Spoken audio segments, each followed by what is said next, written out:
decir, ¿por qué no rescatar nuevamente y retomar con nuestras formas, nuestras maneras de ver hoy en día las cosas?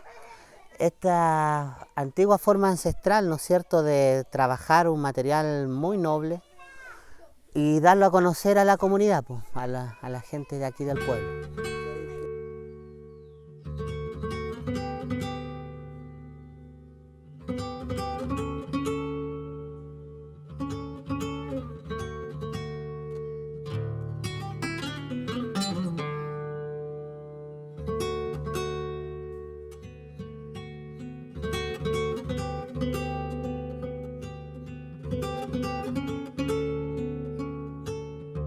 Bueno, este proyecto se trata del rescate de la greda, ¿no es cierto?, acá en la localidad de La Vega, una localidad, por cierto, ancestral, ¿no es cierto?, su nombre antiguo se llama Tatul, Tatul de La Vega, y tiene que ver con ese cordón montañoso, ¿no es cierto? Entonces lo que nosotros estamos haciendo, de acuerdo a una información que tenemos desde niños, ¿no es cierto?, porque acá existían muchas vasijas antiguas de greda, acá en La Vega era una zona rica en esas vasijas grandes de la era colonial para guardar vino. Aquí son talleres presenciales, ¿no es cierto?, en donde guardamos la distancia, ¿no es cierto?, por los temas del COVID y todo. Es generalmente gente de aquí de la comunidad, de aquí del pueblo de La Vega. Y por cierto que está nuestro querido amigo el VAP, ¿no es cierto?, que nos ha ayudado durante todo el proceso y que también él viene de una escuela, ¿no es cierto?, más antigua y que nos ha apoyado mucho también en este proceso de ir descubriendo los nuevos materiales, nuevas formas y así complementar esa información para poder transmitirla. Bueno, por una parte está lo que llamaríamos el proceso de modelado. Una vez que ya tenemos la pasta lista para trabajar, ahí hay muchas formas. Está el modelado, los piñiscos, ¿no es cierto?, diferentes técnicas, los lulos, las placas.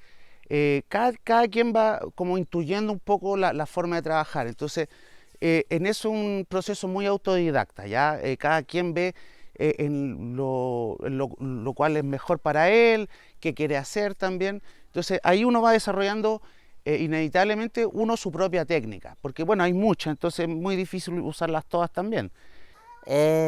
Nosotros más que nada nos hemos abocado a hacer también una cerámica de Aguita que tiene que ver en el sentido de que está hecha con materiales de acá locales, o sea, las arcillas de acá, las arenas, los materiales para poder construir las pastas, ¿no es cierto?, cerámicas, y el material vegetal para poder elaborar nuestra pasta cerámica. Acá, por ejemplo, hay un totoral, ¿no es cierto? Bueno, nos queda esta totora, esta flor de totora que más o menos está en el final de su periodo, ¿no es cierto? O sea, si uno quisiera recolectar esta para poder trabajar con la greda, debería, en verdad, estar en este mes como últimos plazos, ¿no? Aquí ya queda, ¿no es cierto?, algún poco, ¿no?, que se ha ido ya con el viento porque está en su estado de maduración máxima, ¿no es cierto? Este es el tuturaco y entonces con este nosotros preparamos nuestra pasta cerámica.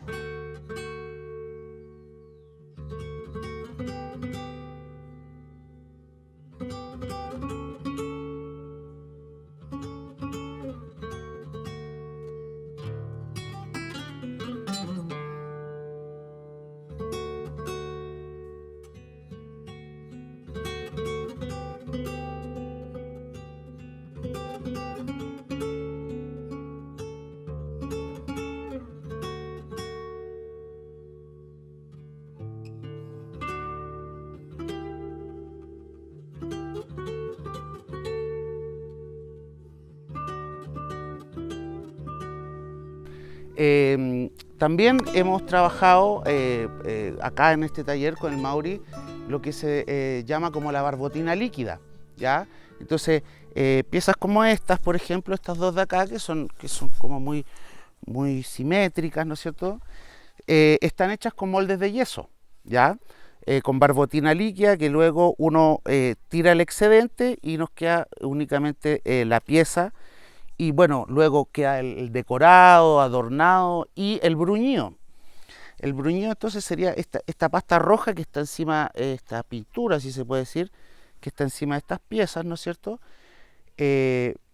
Principalmente compuesta de óxidos ferrosos, ¿no es cierto?, que nos dan este color rojizo.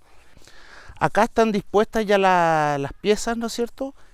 Luego empezamos a cargarla con la leña, que va a ser lo grueso, lo fuerte, y para prender el horno empezamos con un fueguito muy suave acá, cosa de empezar a calentar de a poco las piezas, ¿no es cierto?, que se ahumen, que se vayan secando, la pequeña humedad que vaya quedando dentro de las piezas, y posteriormente vamos que este fuego vaya entrando poco a poco y vaya prendiendo lo más lento posible. Esto es para evitar los shocks térmicos de temperatura, que se puede quebrar la pieza si uno le da el calor muy directo, muy fuerte. Entonces básicamente esto se hace ya cuando, bueno, en el taller ya está en la segunda quema, ¿no es cierto? Ya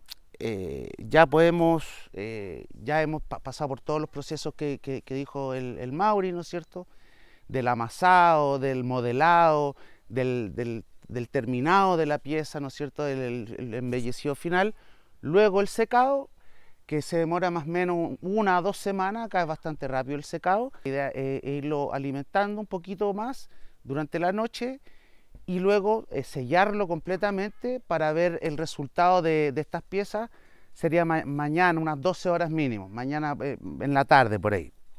Ahora vamos a proceder a abrir, ¿no es cierto?, para que se vaya enfriando de a poquito.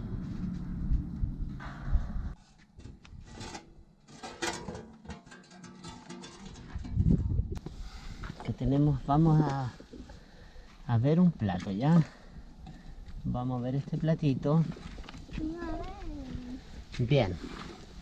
Ahí vemos que ¿no es cierto?, este platito quedó bien cocido. Esto está muy caliente, ¿no es cierto? Vamos a tocar el sonido. Entonces eso nos da una indicación de que ya está cocido, ¿no es cierto? Aquí puedes ver las piezas, Cote, cómo están todas. Y aún quedan restos, ¿no es cierto?, de un calorcito. Por lo tanto no las vamos a sacar ahora, sí vamos a dejar abierto acá el horno para que se vayan enfriando de a poquito, ¿ya?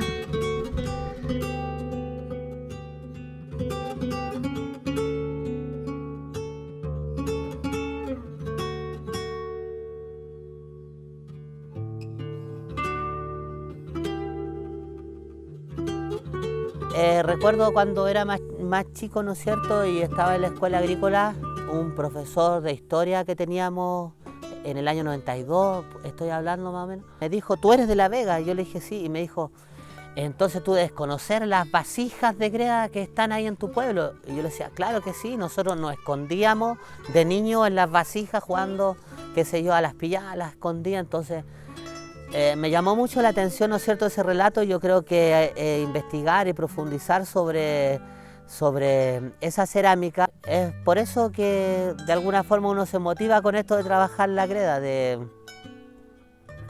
ir aprendiendo esto, y sé que es algo que pueden pasar años y uno nunca va a dejar de aprender.